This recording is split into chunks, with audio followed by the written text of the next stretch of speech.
WNBA Finals. And so I'll leave it there. I mean, I'm just obviously disheartened.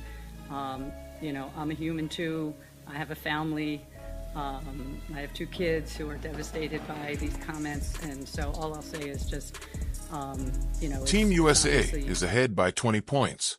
According to reports, the coaching staff didn't want the headache. The millions of new fans who just watched for one player were too many for them to handle. They wanted chemistry, stillness, and the status quo. However, they made a PR catastrophe 10 times worse by attempting to sidestep the bench controversy. They alienated the sizable audience that supports the league, even though they believed they were defending the Iki team's ego and the seasoned leadership. They exchanged a short-term hassle for a long-term tarnish to the league's image. And the regret is beginning to surface now that the dust has settled. This leads us to Sue Bird. WNBA luminaries have been urging fans to keep their cool, appreciate the game, and realize that newcomers must earn their respect for months. The faces of the old guard, Sue Bird and Diana Taurasi, were outspoken about Clark's impending reality check. They served as gatekeepers, making sure that everyone understood that the WNBA was not the same as NCAA basketball. However, take note of the abrupt change in tone. Recently, Sue Bird made remarks on her podcast that don't resemble her early season assessments at all. She acknowledged that the league is in a precarious and unprecedented situation, and that the viewership figures are accurate. Although she didn't turn to face the camera and say, "I'm sorry," the way she spoke implies that she was aware of the old guard's error. It's a kind apology for the actual state of affairs. You can't treat the person who pays the bills disrespectfully and expect everything to work out. Bird is astute.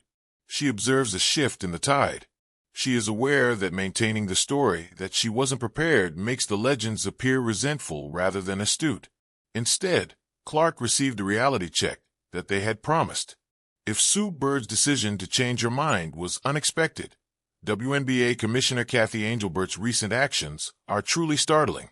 She has been promoting the league's rapid expansion while on a media trip, essentially demonstrating that the Caitlin economy is the only thing keeping things going at this rate.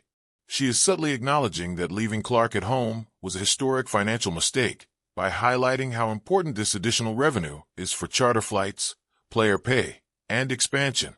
Every time the commissioner discusses the recent $2 billion media rights agreement, she is reaffirming that the rookie sensation is essential to the entire process. It's a tacit acknowledgement that the basketball team made a bad business judgment by excluding her. The commissioner finds himself in a difficult situation. Her bank account is telling her that Caitlin Clark is the product, but she must respect the independence of the Olympic Committee. She essentially erases the coach's 2-month-old argument that Clark should wait her turn when discussing the league's future. The elephant in the room that initially sparked this bench drama needs to be discussed: the anger. Throughout the season, there's been a noticeable friction between the incoming class and the veterans. And it's not just about competition. The Olympic roster seemed to be the last stand of the former WNBA, a means of keeping the most coveted award in the sport away from the newcomer who, in their opinion, hadn't earned it. However, this backfired immediately, making Clark a martyr rather than humbling her. There's a common argument that the selection committee's decision was influenced by jealousy and personal feelings regarding Clark's celebrity, her $28 million Nike contract, and the media attention. They demonstrated the exact opposite of what they intended to show, that the league was larger than a single individual. The idea that the league approved of the hazing was only strengthened by the league's silence, while Clark was receiving severe fouls, such as the notorious Kennedy Carter hip check. However, now that the ratings are in and the excitement around the Olympics has subsided, the executives are recognizing that they may have lost the greatest marketing opportunity in women's basketball history by trying to appease the veterans. Caitlin Clark was sleeping, something she hadn't done in years, while Team USA was sweating out close games in Paris and almost losing to France in the gold medal game. The absurdity of the case is that, depending on who you believe, she gained the most advantage either leaving the squad or getting passed up. She refueled, left the poisonous media circus, and came back to the league season in better shape than before. The break becomes a weapon instead of a punishment. She's now sinking daggers with new legs, smashing rookie scoring titles, and breaking assist records. The image of Clark dominating the second part of the season is the ultimate "I told you so" to the selection committee. Even though the Olympians appear worn out and lethargic, the Olympics weren't necessary to prove her excellence. She was necessary for the Olympics to prove their worth. The coaches were terrified of bench drama, yet it still happened in a different way. Fans didn't boo because she was on the bench. Instead, they just didn't watch. Although the Olympic TV ratings were high, they weren't Caitlin Clark high. In contrast, she breaks records set decades ago in the regular season games she participates in. These spreadsheets are viewed by the commissioner. She is aware that a basketball game without Clark is merely a basketball game, and that a game with Clark is a national event. The apology tour is taking place for this reason. The league acknowledges that their wager was incorrect. Tradition, rank, and paying dues are their bets. However, the market wagered on Caitlin Clark. With Sue Bird complimenting her game and the commissioner emphasizing her influence, they are now attempting to close the gap. However, the harm has already been done. The gatekeeping was witnessed in real time by the fans, and they will never forget it. Since the quit narrative alters the league's power structure, let's examine it in more detail. If Clark's camp did indeed indicate that she would not take a bench role, this represents a change in the way athletes deal with the WNBA system. Players had to be thankful for whatever scraps the league handed them for years. Commercial flights, low compensation, and no marketing. There was no other choice, so they accepted it. The first player with sufficient clout to refuse is Clark. She has the fan base, the endorsements, and the Nike money. She doesn't require approval from the WNBA.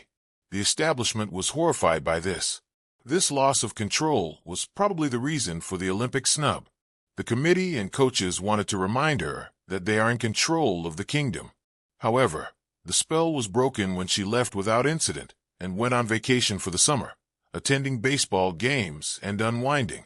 She demonstrated that she didn't require them. This is what caused folks like Sue Bird to change their tone. They were aware that their approbation was not as valuable as they had believed. It is impossible to overestimate the significance of Minnesota Lynx coach and Team USA coach Cheryl Reeve. Before the season even began, she was the one who famously tweeted the passage in response to an article downplaying Clark's significance. The league has been plagued by that tweet for months. It was an indication of top-down prejudice. Fans' conspiracy theories are validated when the national team's head coach engages in petty social media behavior against the league's future face. It turns the basketball-related justifications for her exclusion from the squad into a flimsy front for a personal grudge. The awkwardness is evident now that the season is going on and Clark is destroying Reeves' defense in games during the regular season. A star who is larger than the coaching staff, and a coaching staff that despises the star, must be mediated by the commissioner. This is what constitutes a dysfunctional workplace. And for that reason, interviews and podcasts are revealing the confirmation of regret. We also need to consider the Diana Taurasi issue. Taurasi was chosen as a legacy choice to compete in her 6th Olympics. The spark was ignited by the contrast between leaving off the explosive youngster and choosing a 42-year-old veteran who plays few minutes. It was more than just Clark. It has to do with the league's unwillingness to pass the torch. It appeared to be a last-ditch effort to hold onto the past. As Taurasi's closest friend and former teammate, Sue Bird was initially defensive of this choice. However, reasoning has overwhelmed even that defense. Clinging to the past does not help you create the future. Bird's seeming apologies is probably the result of their knowledge that they also put Taurasi in a difficult situation. They turned Taurasi into the antagonist in the eyes of millions of new followers by choosing her over Clark. The conversation shifted from honoring her history to discussing how she was replacing Caitlin. The league is now reversing course after failing both players by attempting to control the narrative. Commissioner Engelbert is now emphasizing that the financial ramifications extend beyond this year. They concern the league's survival. The WNBA has been losing money for 27 years. The NBA has provided funding for it. For the first time, there is a route to profitability this year, and Caitlin Clark is solely responsible for paving it. By subtly acknowledging this, The commissioner is demonstrating that the basketball purists who opposed Clark's inclusion on the Olympic squad were deliberately damaging the league's finances. The business side and the basketball side are at odds. Engelbert's business side wants Clark to appear on every roster, poster, and screen. Under the leadership of the former guard coaches, the basketball team seeks to preserve the hierarchy's integrity. The tone change and the apologies indicate that the business side is at last winning. They can no longer afford to lose millions of dollars due to the coach's conceit. The snub represented the final gasp of the previous method. Let's also examine the players' current reactions. The physical play against Clark early in the season was vicious and almost lethal. The league said nothing, but after the Olympics, there was a change. Although the birds are still difficult, people are beginning to respect them. Gamers are coming to the conclusion that combating the Caitlyn effect is futile. Everyone's pay is increased by the money she brings in. Every team benefits from the charter planes she made the league implement. The understanding that a rising tide lifts all boats is gradually taking the place of the jealousy. This evolution of the league's perspective is reflected in Subbird's remarks. "Stop fighting it. We need this," she is telling the other players. This is an order from the top alumni hierarchy to join the group or risk falling behind. The league's inability to deal with success was reflected in the bench turmoil. They had to be humiliated on the international scene before they could learn. The rumors that Caitlyn is leaving the squad also point to a serious communication breakdown. Would she have refused if the league had just told her, "We want you on the team, but you might play limited minutes"? Or did they simply think she would be an annoyance? The most frequent justification offered by the critics is the distraction excuse. They said the team's concentration would be disturbed by the media circus. However, observe what transpired. The absence of her was the distraction. Questions concerning Caitlyn Clark took over every news conference in Paris. It was her absence, not her presence, that irritated the players. By trying to avoid the circus, they became the clowns. The commissioner is currently attempting to spin this irony. In order to claim that the league is changing, she is attempting to rewrite history. In actuality, though, they just panic.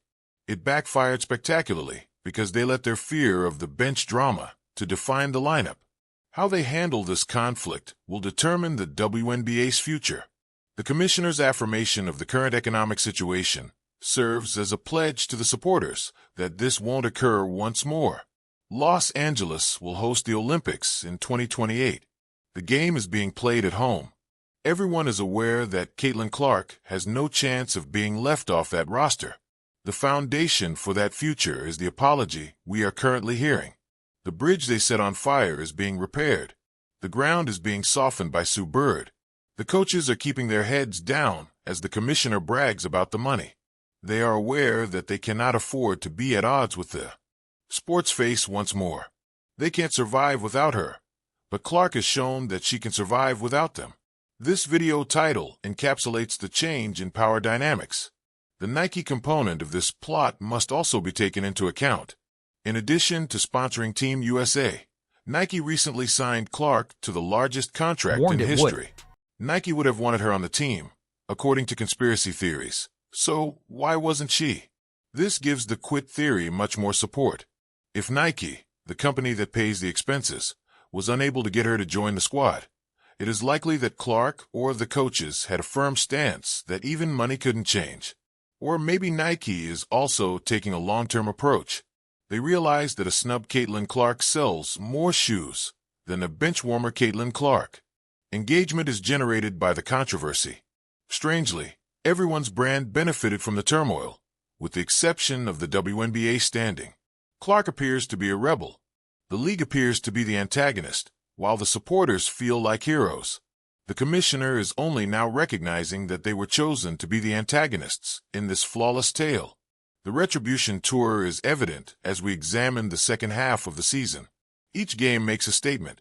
Clark is making a stronger statement than any news release when she scores 20 points and dishes out 10 assists against the same coaches who cut her. She is making them watch what they were not able to see. On her own team, the bench drama they were afraid of doesn't exist. Because she gives them candid looks, her teammates enjoy playing with her. The chemical argument was a falsehood. It was untrue to say that she couldn't fit in. The establishment's unwillingness to change was the only source of conflict. Sue Bird notices this. She outperformed nearly everyone at the point guard position. When she sees a generational talent, she can identify it.